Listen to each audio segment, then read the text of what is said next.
الحمد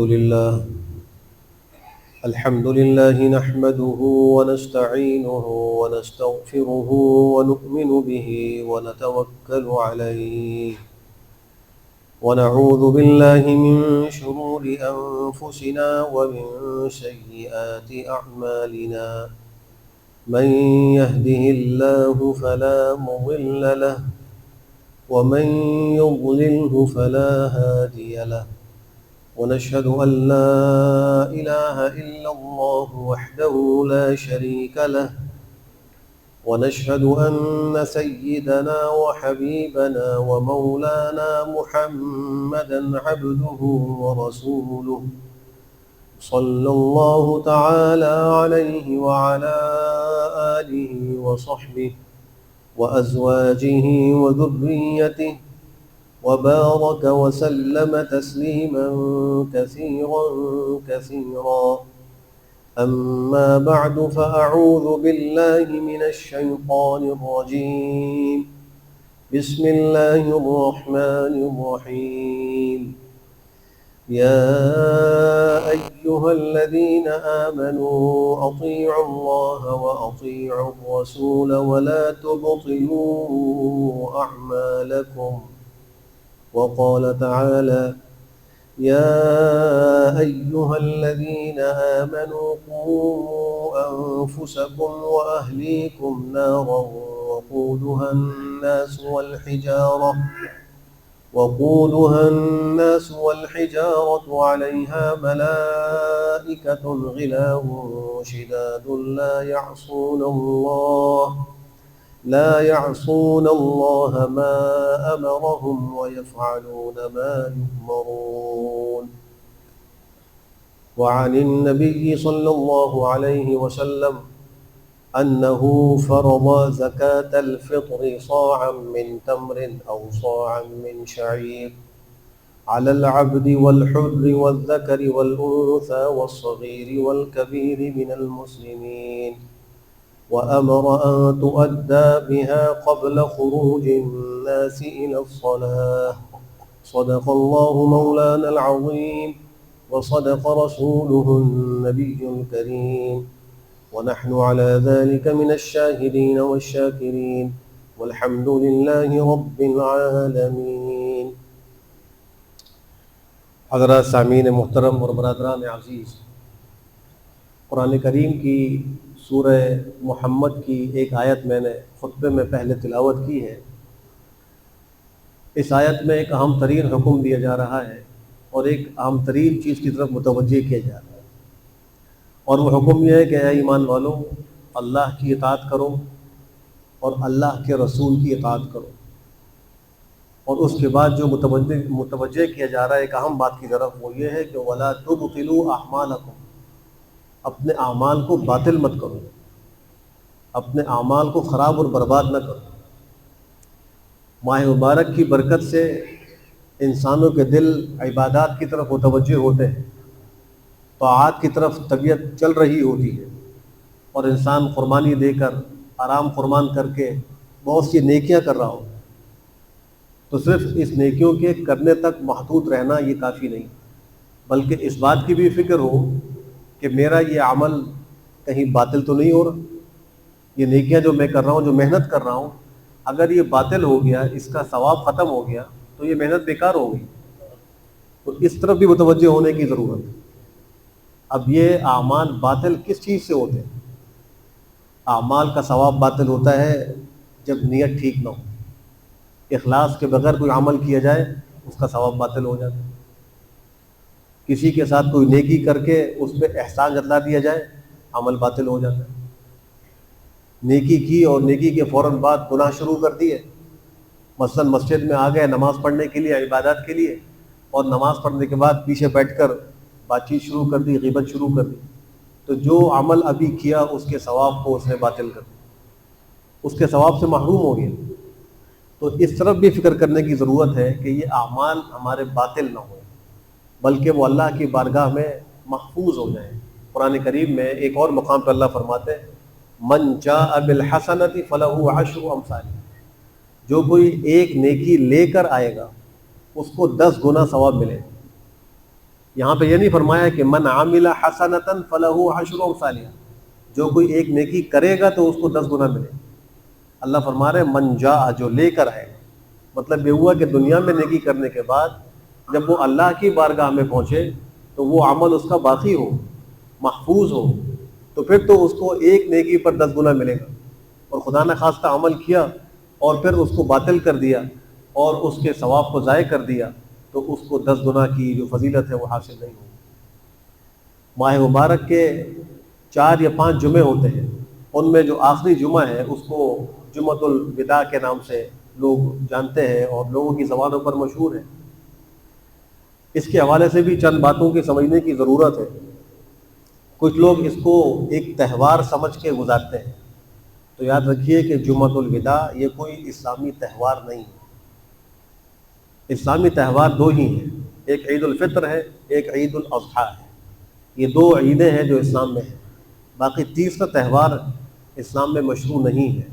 تو ایک تو اس کو کوئی تہوار سمجھ کر گزارنا یا یہ سمجھنا کہ اس دن کے لیے کوئی خاص اعمال ہیں ان کو کرنا ضروری ہے، تو قطعاً ایسی کوئی بات نہیں ہے. یہ رمضان المبارک کے عام جمعوں کی طرح ایک جمعہ ہے، لیکن اس کی اہمیت دیگر جمعوں سے کچھ بڑی ہوئی ہے. اور وہ اہمیت یہ ہے کہ اس سال جو ابھی چل رہا ہے، یہ جو آج کا دن ہے جو رمضان کا آخری جمعہ ہے، یہ دوبارہ نہیں آئے گا. یہ اگلے سال رمضان المبارک ہی کے اندر آئے گا. تو یہ اس کی ایک خاص فضیلت ہے، یہ اہمیت آپ کا ہی ہے. اور دوسری بات یہ ہے کہ یہ رمضان کے آخری عشرے میں آ رہا ہے، جو رمضان کے اہم ترین عشروں میں ایک عشرہ ہے اور جہنم سے خلاصی کا عشرہ ہے. اس لیے اس کی اہمیت دیگر جمعوں سے کچھ بڑھ جاتی ہے. اہمیت کے بڑھنے سے یہ مطلب ہرگز نہیں ہے کہ اس میں کوئی خاص عبادات ہے جس کو کرنا ضروری ہے. بعض لوگ اس دن کے اندر اپنی تقریروں میں یا اپنی کچھ محفلیں منعقد کر کے ان کے اندر رمضان کو الوداع کہنے کے حوالے سے کچھ بات کرتے ہیں اور کچھ جملے کہتے ہیں، الفراق الفراق یا رمضان، یا الوداع الوداع یا رمضان. اور بہت سے لوگ اس پر کچھ غمی کا بھی اظہار کرتے ہیں، افسوس کا اظہار کر رہے ہوتے ہیں کہ رمضان المبارک ہم سے چلا گیا، اور اس پر رو رہے ہوتے ہیں، آنسو بہا رہے ہوتے ہیں. تو یاد رکھیے کہ رمضان کے گزرنے پر افسوس کا اظہار کرنا مشروع نہیں ہے، شریعت میں اس کی کوئی حیثیت نہیں. بلکہ رمضان کے گزرنے پر حدیث شریف کی روح سے مومن کے لیے یہ خوشی کا مقام ہے، اس کو خوش ہونا چاہیے. للصائم فرحتان، فرحۃ عند فطرہ وفرحۃ عند لقاء ربہ. روزے دار کی 2 خوشی کے مقام، ایک اس کے افطار کے وقت، اب چاہے وہ ہر روز کا افطار ہو یا پورے مہینے کا افطار ہو. ہر روز کا افطار اس کو بھی ہم افطاری کہتے ہیں، اور پورے مہینے رمضان کا افطار وہ عید الفطر ہے. یہ دونوں اس حدیث کا مصداق ہے. تو اس خوشی کے موقع پر یہ کہنا کہ ہمیں افسوس ہو رہا ہے کہ رمضان ہم سے چلا گیا، یہ دکھ محسوس ہو رہا ہے، تو یہ کوئی شرعی چیز نہیں ہے. اس موقع پر 2 جذبات انسان کے اندر پیدا ہوتے ہیں عموماً، اور وہ ہونے بھی چاہیے. ایک جذبہ پیدا ہونا چاہیے شکر کا، کہ اللہ نے محض اپنے فضل سے ہمیں توفیق دی، ماہ مبارک گزارنے کا اللہ نے ہمیں موقع دیا، اس میں روزے رکھنے کی توفیق دی، تراویح پڑھنے کی توفیق دی، قیام اللیل کی توفیق دی، تلاوت اور دیگر عبادات کی توفیق دی. اس پر اللہ کا شکر ادا کرنا چاہیے. اس لیے کہ بہت سے لوگ ایسے ہیں جو اس ماہ مبارک کے آنے سے پہلے ہی زمین کے اندر چلے گئے، ان کا انتقال ہو گیا. بہت سے لوگ ایسے ہیں کہ اس ماہ مبارک میں زندہ ہوتے ہوئے بھی وہ روزے نہیں رکھ رہے، وہ تلاوت نہیں کر رہے، وہ تراویح اور قیام اللیل نہیں کر رہے. تو اللہ کا شکر اس بات پر ہو کہ اللہ نے ہمیں ان لوگوں میں شامل نہیں کیا. اللہ نے ہمیں عبادات کی توفیق دے دی، تراویح کی توفیق دے دی، روزے اور اعتکاف کی توفیق دے دی. تو اس پر شکر کا جذبہ پیدا ہونا چاہیے اور شکر کرنا بھی چاہیے. دوسری چیز ہے جذبہ، وہ ڈر پیدا ہوتا ہے، ایک ڈر اور خوف پیدا ہوتا ہے انسان کے اندر. ڈر اس بات کا ہوتا ہے کہ پتہ نہیں میرے اعمال قبول ہیں یا نہیں. تو اس میں یہ بات یاد رکھیے کہ یہ ڈر تو ایمان کا حصہ ہے. الایمان بین الرجاء والخوف. اور انبیاء کے اوپر بھی خشیت کا غلبہ ہوتا تھا، صحابہ کے اندر بھی خشیت ہوتی تھی. جس کو جتنی معرفت اللہ کی نصیب ہوتی ہے اتنی اس میں خشیت ہوتی ہے. اہل علم کے بارے میں اللہ فرما رہے ہیں کہ انما یخشى اللہ من عباد العلماء. اللہ سے تو علم والے ہی ڈرتے ہیں. جن کو اللہ نے صحیح علم دیا ہوتا ہے انہی کے دلوں میں اللہ کی خشیت، اللہ کا خوف ہوتا ہے۔ تو ایک ڈر کا جذبہ بھی دل میں ہونا چاہیے، لیکن اس جذبے کی وجہ سے اعمال کی ناقدری نہیں ہونی چاہیے۔ بہت سے لوگوں کے منہ سے یہ جملہ سننے کو ملا، ہم کیا، ہماری نماز کیا، ہم کیا، ہمارے روزے کیا، ہم نے چند اٹھک بیٹھکیں کر لی، چند ٹکرے مار لی اور کچھ وقت بھوکا گزار لیا، لیکن ہمارا یہ کوئی خاص عمل نہیں ہے۔ تو یہ بھی ایک غلطی ہے۔ اگر اللہ نے مسجد میں آنے کی توفیق دی اور نماز پڑھنے کی توفیق دی تو اللہ کا بہت بڑا انعام ہے۔ اللہ ہم سے خیر چاہتے ہیں جبھی تو ہمیں توفیق دی کہ ہم مسجد میں آ گئے۔ اگر اللہ ہم سے خیر نہ چاہتے تو ہمیں توفیق بھی نہ ملتی۔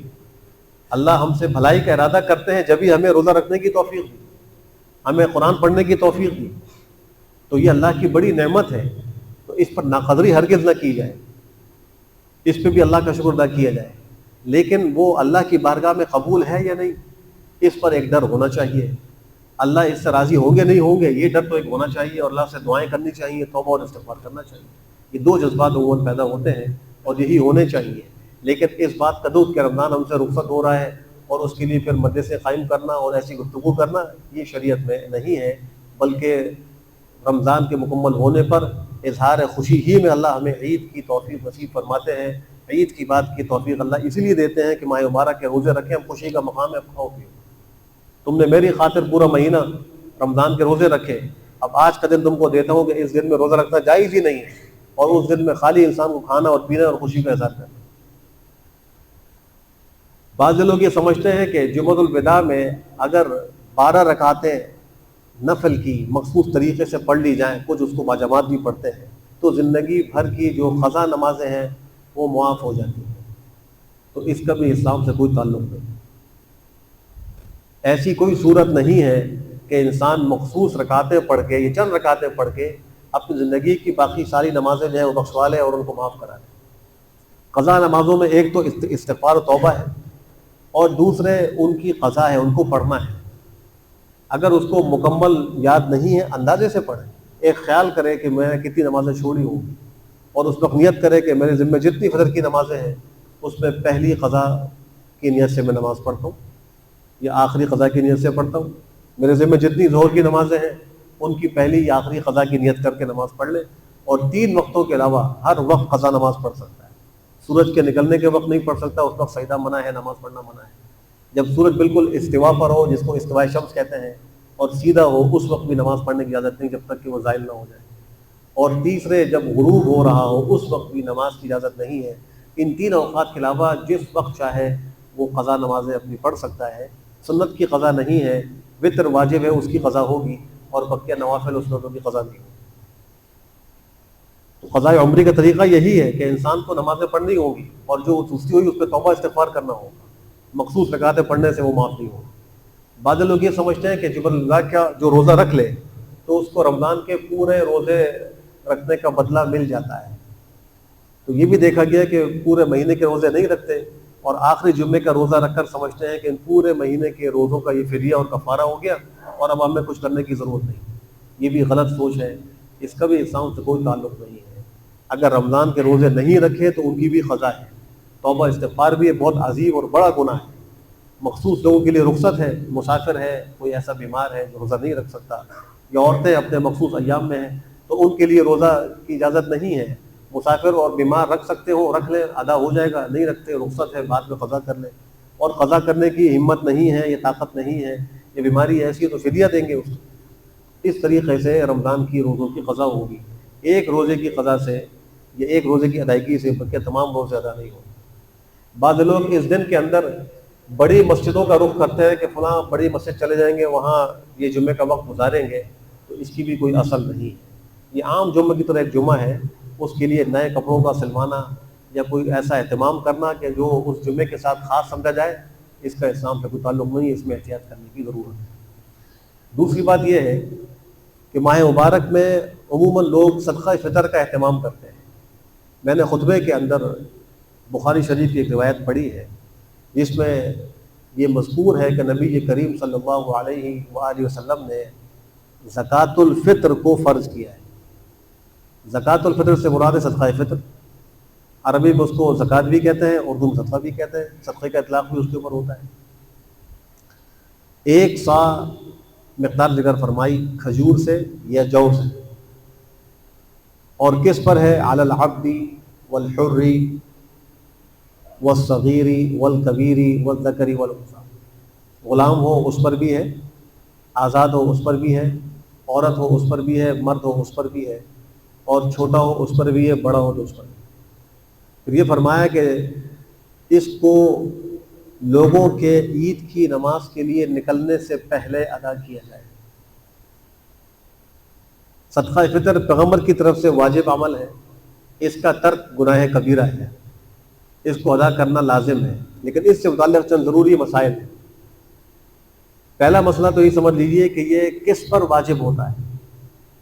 تو جو شخص صاحب نصاب ہو اس پر صدقہ فطر لازم ہوتا ہے۔ اسی طریقے سے جس آدمی کے پاس نصاب کے بقدر مال تو نہیں جو قابل زکوٰۃ ہوتا ہے، لیکن ضرورت سے زائد ایسی اشیاء موجود ہیں کہ جن کی قیمت نصاب کو پہنچتی ہے، تو اس پر اگرچہ زکوٰۃ تو لازم نہیں لیکن صدقہ فطر لازم ہے۔ یا اس کو جو مال حاصل ہوا، جو نصاب حاصل ہوا، اس پر ابھی تک سال پورا نہیں گزرا، تو اس کے اوپر زکوٰۃ تو اس کی لازم نہیں ہوتی، لیکن اگر عید الفطر آ جائے تو اس کا صدقہ اس کے ذمہ لازم ہو جاتا ہے۔ پھر اگر وہ شخص جس کے اوپر لازم نہ ہو اور وہ ادا کر دے تو یہ بھی اس کے لیے بہت کار ثواب ہے، اس کی کوئی بہت بڑی مقدار نہیں ہے۔ آج کل کے اعتبار سے اگر دیکھا جائے تو 300 روپے کم و بیش جو ہے یہ ایک صدقہ فطر گندم کے اعتبار سے بنتا ہے۔ تو جو شخص 300 روپے صدقہ فطر کی نیت سے ادا کر دے، یا جو وہ آٹا استعمال کرتا ہے اس آٹے میں 2.25 کلو آٹے کی جو قیمت بنتی ہے، احتیاطاً 2 کلو کر دے، 2 کلو آٹے کی جو قیمت بنتی ہے وہ ادا کر دے تو اس کا صدقہ فطر ہو جائے۔ حدیث شریف کی روح سے اگر مالدار اس کو ادا کرے تو اللہ اس کے ذریعے سے اس کا تزکیہ کرتے اس کو پاک و صاف کرتے، اور غریب اور فقیر ادا کرے تو اللہ اس کو اس سے زیادہ عطا کرے، جو وہ اللہ کے راستے میں خرچ کرے گا اللہ اس کو اس سے زیادہ دے گا۔ تو اس کی مقدار بھی جاننا ضروری ہے۔ ایک سا ہے تمر اور جو کے اعتبار سے، کھجور اور جو۔ اور ابو داؤد شریف کی روایت میں حضرت عبداللہ ابن ابی سعیر اپنے والد صاحب سے نقل کرتے ہیں، اس میں آپ نے گندم کا ایک سا 2 لوگوں کی طرف سے ادا کرنے کا حکم فرمایا ہے۔ تو گویا آدھا سا ایک شخص کا اور آدھا سا ایک شخص کا۔ آدھے سا کی مقدار ہمارے دیار کے اعتبار سے 2.25 کلو بنتی ہے، اور ایک سا کی مقدار بنتی ہے 3.5 کلو۔ تو اگر کوئی شخص صدقہ فطر جو سے یا کھجور سے یا کشمش سے دینا چاہے تو وہ 3.5 کلو یا اس کی قیمت کا حساب کرے، اور اگر کوئی شخص گندم سے دینا چاہے تو وہ 2.25 کلو یا احتیاطاً 2 کلو گندم یا اس کی قیمت سے صدقہ فطر ادا کر سکتا ہے۔ صدقہ فطر کس کو دیا جائے؟ جس کو زکوٰۃ دی جاتی ہے، جو مستحق زکوٰۃ ہے وہی صدقہ فطر کا بھی مستحق ہے، اس کو ادا کیا جا سکتا ہے۔ جن کو زکوٰۃ نہیں لگتی ان کو صدقہ فطر بھی نہیں لگتا۔ لہٰذا اگر کوئی شخص اپنے والد کو دے دے، والد غریب ہے، ادا نہیں ہوگا، اپنی اولاد کو دے ادا نہیں ہوگا، شوہر بیوی کو دے، بیوی شوہر کو دے، اس سے ادا نہیں ہوگا، جیسے زکوٰۃ ادا نہیں ہوتی۔ بقیہ قرابت داروں کو دے سکتے ہیں، بہن بھائی غریب ہیں، یا اس کے چچا ماموں زاد بھائی وغیرہ غریب ہیں، یا خالہ پھوپھی وغیرہ وہ غریب ہیں، مستحق ہیں، تو ان کو وہ دے سکتا ہے، لیکن اپنے والدین کو یا اپنی اولاد کو نہیں دے سکتا۔ اسی طریقے سے اگر ایک شخص کسی ایک ملک میں رہتا ہے، اس کے بیوی بچے دوسرے ملک میں رہتے ہیں، اور وہ اپنا صدقہ فطر ادا کرنا چاہتا ہے، تو اس میں بہتر یہ ہے کہ وہ خود جہاں رہتا ہے وہیں پہ اپنا صدقہ فطر ادا کرے، اور جہاں اس کے بچے رہتے ہیں اسی جگہ پر اسی علاقے میں ان بچوں کا صدقہ فطر ادا کیا جائے، الا یہ کہ اس کے قرابت دار اس شہر میں نہ ہوں، اس ملک میں نہ ہوں، اور وہ مستحق ہوں تو ان کو وہ دوسرے ملک اور دوسرے شہر میں بھیج سکتا ہے۔ یا کوئی شخص زیادہ مستحق موجود ہے، وہ جس ملک میں ہے وہاں ایسے مستحق لوگ نہیں ہیں، اور دوسرے ملک میں مستحق لوگ موجود ہیں، ضرورت مند لوگ موجود ہیں، تو اپنے صدقہ فطر کو وہاں بھی بھیج سکتا ہے۔ اگر یہ صورت نہ ہو تو علماء نے اس کو مکروہ لکھا ہے کہ اپنے علاقے سے صدقے کو کہیں اور ادا کیا جائے، یہ مکروہ ہے۔ مخصوص صورتوں میں وہ اجازت ہے، جیسے میں نے ذکر کر دیا کہ زیادہ مستحق کسی اور جگہ پر ہے، یا اس کے قرابت دار رشتہ دار کسی اور جگہ پر ہے، یا جہاں وہ خرچ کر رہا ہے وہاں وہ دین کا کام زیادہ ہو رہا ہے اور وہاں زیادہ ضرورت ہے، تو وہ ادا کر سکتا ہے، دوسرے شہر میں بھی دوسری جگہ پر بھی ادا کر سکتا ہے۔ اسی طریقے سے صدقہ فطر کے وجوب کا مقصد بھی جاننا ضروری ہے۔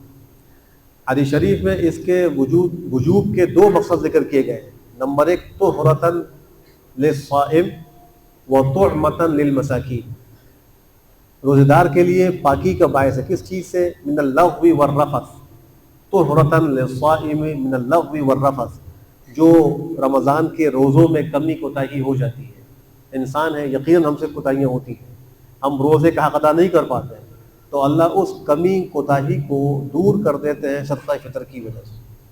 یہ اتنا اہم ہے، جیسے نوافل سے فرائض کی کمی کو پورا کیا جائے گا، ایسے ہی روزے کی کمی کو، یا روزے میں کوئی لفظ بات کہہ دی، کوئی گناہ کر لیا، تو اس کی پاکی اللہ صدقہ فطر کے ذریعے سے کر دیں گے، اس کو پاک و صاف کر دیں گے۔ اور دوسرا مقصد اس کے وجوب کا وہ یہ ہے کہ فقراء اور مساکین کی ضرورت پوری ہو، اور ان کو بھی اپنے حوائج اور اپنی جو ضروریات ہیں اس میں خرچ کرنے میں سہولت ہو جائے گی۔ پھر اس کا وقت بھی جاننا ضروری ہے کہ کس وقت اس کو ادا کیا جائے، یہ بھی بہت سے لوگ سوال کرتے ہیں کہ صدقہ فطر کی ادائیگی کا وقت کیا ہے۔ اصل وجوب تو اس کا ہوتا ہے عید کی رات کو صبح صادق پر، چاند رات کو جو سحری کا وقت ختم ہوتا ہے اس وقت سے اس کے وجوب کا وقت شروع ہوتا ہے، اور عید کی نماز سے پہلے پہلے ادا کرنے کا حکم ہے۔ جیسے کبھی میں نے بخاری کی روایت عرض کی کہ وہ امر بہا ان تؤدى قبل خروج الناس الى الصلاۃ، پیغمبر نے حکم فرمایا کہ صدقہ فطر کو ادا کیا جائے لوگوں کے عیدگاہ کی طرف نکلنے سے پہلے، تو وجوب تو اس وقت ہوتا ہے۔ لہذا اگر اس وجوب کے وقت میں کوئی بچہ کسی کے ہاں پیدا ہوا یا کوئی شخص اس وقت میں صاحب نصاب ہوا تو اس پر بھی صدقہ فطر لازم ہو جائے گا۔ ماہ مبارک جو پورا مہینہ ہے اس مہینے میں بھی ادا کرنا جائز ہے، اگرچہ اس کا وجوب تو صدقہ فطر کا لزوم وہ تو صبح صادق کے وقت ہوگا جو عید کی رات ہے اس میں، لیکن وجوب سے پہلے کوئی ادا کرنا چاہے تو رمضان کا مہینہ شروع ہونے کے بعد ادا کر سکتا ہے۔ اس کا فائدہ یہ ہوگا کہ اگر کسی ضرورت مند کو اپنی کوئی ضرورت ایسی حاصل کرنی ہے جس کو وہ بر وقت حاصل نہیں کر سکتا تو پہلے ہی سے اس کا انتظام کر لے، تو اگر کوئی لوگ پہلے دیتے ہیں تو اس کی بھی اجازت ہے، دے سکتے ہیں، لیکن وجوب اس کا صبح صادق پر ہوگا عید کی رات، اور نماز عید سے پہلے پہلے ہے۔ حدیث شریف میں آپ نے فرمایا کہ یہ جو فضائل ذکر ہو رہے ہیں یہ اس شخص کے لیے جو عید کی نماز سے پہلے ادا کر دے، اگر اس نے ادا نہیں کیا تو اس کے ذمہ واجب پھر بھی رہے گا، اور عید کے بعد ادا کرنے کی صورت میں یہ فقط ایک صدقہ ہوگا، جو طہرۃ للصائم قرار دیا گیا یہ فائدہ اس کو حاصل نہیں ہوگا۔ اس لیے عید کی نماز سے پہلے ہی اس کو ادا کرنا چاہیے۔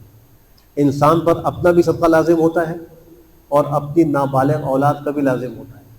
اگر بالغ اولاد نادار و فقیر ہے تو ان کا بھی باپ کے ذمے ہے، اور اگر وہ مالدار ہے، خود صاحب نصاب ہے، تو باپ پر اپنی بالغ اولاد کا صدقہ فطر لازم نہیں ہے، ادا کر دے تو ادا ہو جائے گا۔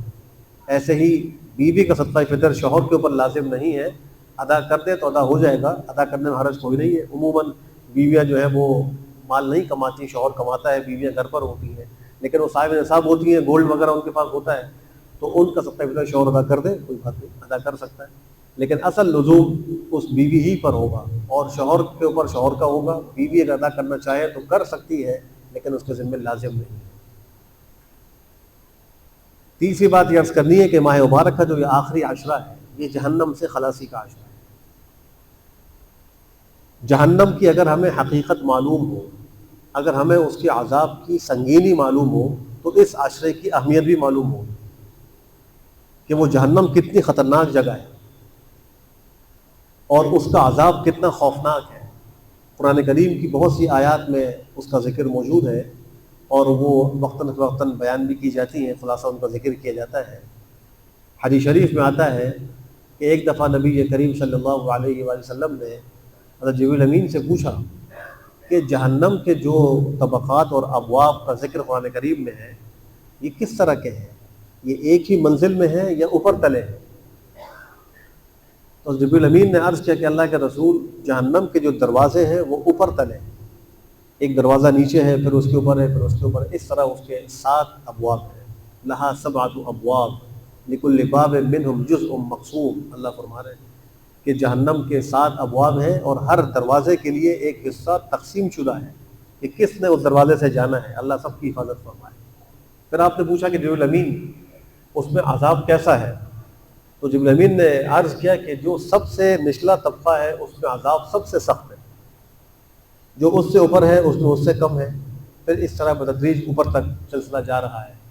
پھر آپ نے پوچھا کہ اس میں کون لوگ جائیں گے، تو جبریل امین نے کہا کہ سب سے نیچے والے طبقے میں منافقین جائیں گے، ان المنافقین فی الدرک الاسفل من النار، منافقین جہنم کے سب سے نچلے طبقے میں ہوں گے اور اس کا عذاب سب سے سخت ہوگا۔ اور ہر دو طبقات اور دو دروازوں کے درمیان اتنا فاصلہ ہے جتنا زمین اور آسمان کے درمیان فاصلہ ہے۔ پھر فرمایا کہ دوسرا طبقہ ہوگا اس میں مشرکین داخل ہوں گے، جنہوں نے شرک کیا ہوگا، اللہ کی ذات میں کیا ہو، صفات میں کیا ہو، افعال میں کیا ہو، جو مشرک ہو، شرک پر مرا ہو، توبہ نہ کی ہو العیاذ باللہ، تو اس کو اس دوسرے طبقے میں داخل کیا جائے گا۔ تیسرے کے اندر فرمایا کہ جو مجوس ہے، آتش پرست ہے، وہ داخل ہوں، آگ کی عبادت کرنے والے۔ پھر کہا کہ چوتھے طبقے میں داخل ہوں گے سابئین، سابئین کے بارے میں کہا جاتا ہے کہ جو کواکب پرست تھے، ستاروں کو پوجتے تھے، نجوم اور چاند کی عبادت کیا کرتے تھے۔ پانچویں طبقے میں انہوں نے کہا کہ جو یہود ہے ان کو داخل کیا جائے گا، اور چھٹے طبقے میں کہا کہ نصارہ کو داخل کیا جائے گا۔ پھر خاموش ہو گئے۔ آپ نے پوچھا جبریل امین ساتویں میں کس کو داخل کیا جائے؟ خاموش۔ پھر پوچھا، جب اصرار کیا تو کہا کہ آپ کی امت کے وہ گناہ گار جو بغیر توبہ کے مرے ہوں گے ان کو اس ساتویں طبقے میں داخل کیا جائے۔ یہ سنتے ہی نبی کریم صلی اللہ علیہ وآلہ وسلم پر غشی طاری ہو گئی، روتے روتے بے ہوش ہو گئے، اس لیے کہ آپ کو تو جہنم کا اندازہ تھا، اللہ نے معراج میں معائنہ بھی کرایا تھا، آپ جہنم کے عذاب کی خوفناکی کو جانتے تھے۔ جب آپ کو یہ معلوم ہوا کہ میری امت داخل ہوگی تو آپ کے اوپر گریہ طاری ہو گیا، روتے روتے آپ بے ہوش ہو گئے، اور جبریل امین بھی رونے لگے، ان پر بھی گریہ طاری ہوئی۔ جب ہوش آیا تو کہا جبریل امین تم نے میری تکلیف بڑھا دی، تم نے میری مصیبت بڑھا دی کہ میری امت بھی داخل ہوگی اتنی خطرناک جہنم۔ اللہ نے وحی بھیجی کہ اے محمد اور اے جبریل تم دونوں کو میں نے اس جہنم سے محفوظ کر دیا، تم پر جہنم حرام ہے لیکن یاد رکھو بے خوف نہ ہونا۔ تو پیغمبر جو معصوم ذات ہیں جن پر اللہ نے جہنم کی آگ کو حرام کر دیا، ان کو بھی اللہ فرما رہے بے خوف نہ ہونا، اور وہ جہنم کے خوف سے رو رہے ہیں، اپنی امت کے خوف سے رو رہے ہیں، اور آج ہم بالکل مطمئن بیٹھے ہیں، ہمیں اس کی کوئی خاص فکر نظر نہیں آ رہی کہ جہنم سے کوئی بچنا بھی، اللہ کی پناہ بھی اس سے مانگنی ہے۔ اور اللہ نے ہمیں جو آخری اشرا نصیب کیا ہے یہ تو ہے ہی اس سے پناہ مانگنے کا کہ جہنم کی پناہ اور جہنم سے پناہ حاصل کی جائے، اللہ سے دعائیں کی جائے۔ ایک حدیث میں آپ نے فرمایا کہ سب سے کم عذاب ایک جہنمی کو ہوگا وہ اس کو ہوگا جس کے پیروں میں آگ کی جوتیاں پہنائی جائیں اور اس کی تپش سے اور اس کی حرارت سے اس کی آنکھوں سے شعلے نکل رہے ہوں گے، منہ سے دھواں نکل رہا ہوگا، اور اس کا دماغ ہانڈی کی طرح پک رہا ہوگا۔ یہ صرف اس شخص کو عذاب ہوگا کہ جس کو جہنم کی آگ کی جوتیاں پہنائی جائیں، باقی جہنم میں وہ نہیں ہوگا۔ ایک جوتی کی وجہ سے اس کو اتنا سخت عذاب ہوگا، اور وہ اتنا چیخے گا اور چلائے گا اور سمجھے گا کہ شاید سب سے سخت عذاب مجھے ہو رہا ہے، سب سے زیادہ تکلیف مجھے ہو رہی ہے، وہ یہ سمجھ رہا ہوں۔ حدیث شریف میں آتا ہے، بخاری کی روایت ہے، ما اسفل من الکعبین من الازار فی النار، جو آدمی اپنے ٹخنے کو چھپائے اوپر سے آنے والے لباس سے، شلوار سے، پینٹ سے، اور کسی لنگی اور دھوتی سے، پاجامے سے، تو اس کا وہ حصہ جہنم کی آگ میں جلے گا۔ آج کتنے مسلمان ایسے ہیں کہ وہ اپنی شلواروں سے اپنا ٹخنا چھپاتے ہیں، جو اوپر سے آ رہا ہے لباس، جب کھڑے ہوتے ہیں ان کا ٹخنا ڈھکا ہوا ہوتا ہے۔ حدیث شریف کی روح سے جہنم کی آگ میں وہ حصہ جلے گا۔ جوتیاں پہننے والے کا یہ حال ہے، جس کا وہ پورا پیر ہی جہنم کی آگ میں اس کا کیا حال ہوگا۔ اس کو بہت سے لوگ گناہ بھی نہیں سمجھتے۔ عورتوں کے لیے حکم یہ ہے کہ وہ ٹخنے کو چھپائیں، مردوں کے لیے حکم یہ ہے کہ ان کا ٹخنا کھلا ہوا ہو اوپر سے آنے والے لباس سے، لیکن مردوں کا ٹخنا ڈھکا ہوا ہے۔ علماء نے اس شخص کی نماز کو مکروہ لکھا ہے، کراہت ہوتی ہے جو اس حال میں نماز پڑھے کہ اس کا ٹخنا ڈھکا ہوا ہو، موزے اور جراب سے نہیں، اوپر سے آنے والے لباس سے، جو اوپر سے آ رہا ہے۔ موزے اور جراب پہنے اس میں کوئی حرج کی بات نہیں، وہ بھی ٹخنا چھپا ہوا ہے، لیکن وہ نیچے سے آنے والے لباس سے چھپا ہوا ہے، وہ اس کے بارے میں وعید نہیں ہے۔ یہ فرمایا کہ ماں اسفلا، جو اوپر سے نیچے کی طرف اظہار آ رہا ہے، اس سے جو ٹکنا چھپے گا اس کے لیے یہ وعید ہے کہ جہنم کی آگ میں وہ جلے۔ اس لیے اس آخری عشرے کے اندر اور رمضان کے آخری ایام میں اس بات کی ضرورت ہے کہ ہم سچے دل کے ساتھ توبہ کریں، اللہ سے جہنم کی پناہ طلب کریں، اپنے عبادات کی قبولیت کا سوال کریں، اور اللہ سے سوال کریں اس بات کا کہ اللہ آپ نے محض اپنے فضل سے ہمیں ماہ مبارک نصیب کیا، عطا کیا، اس میں عبادات کی توفیق دی، اس کو قبول کر لیں تاکہ کل قیامت میں ہمیں اس کا ثواب ملے۔ چونکہ قبولیت کے مختلف بہانے، مغفرت کے مختلف بہانے اس مہینے میں اللہ عطا فرما رہے ہوتے ہیں۔ کہیں کہا جا رہا ہے کہ روزے دار کو ایک لقمے سے روزہ کھلوا دو تو روزے کا ثواب، مغفرت، روزے رکھیں تو مغفرت، قیام اللیل کریں تو مغفرت، شب قدر نصیب ہو جائے اس پہ عبادت کریں تو مغفرت۔ تو یہ مغفرت کے بہانے اللہ کی طرف سے تقسیم کیے جا رہے ہیں، یہ اس ماہ مبارک ہی کا خاصہ ہے، اس لیے بقیہ ایام کی قدردانی کی ضرورت ہے۔ اللہ مجھے بھی اور آپ سب کو بھی بہتر عمل کی توفیق نصیب فرمائے۔ وآخر دعوانا الحمد للہ رب العالمین۔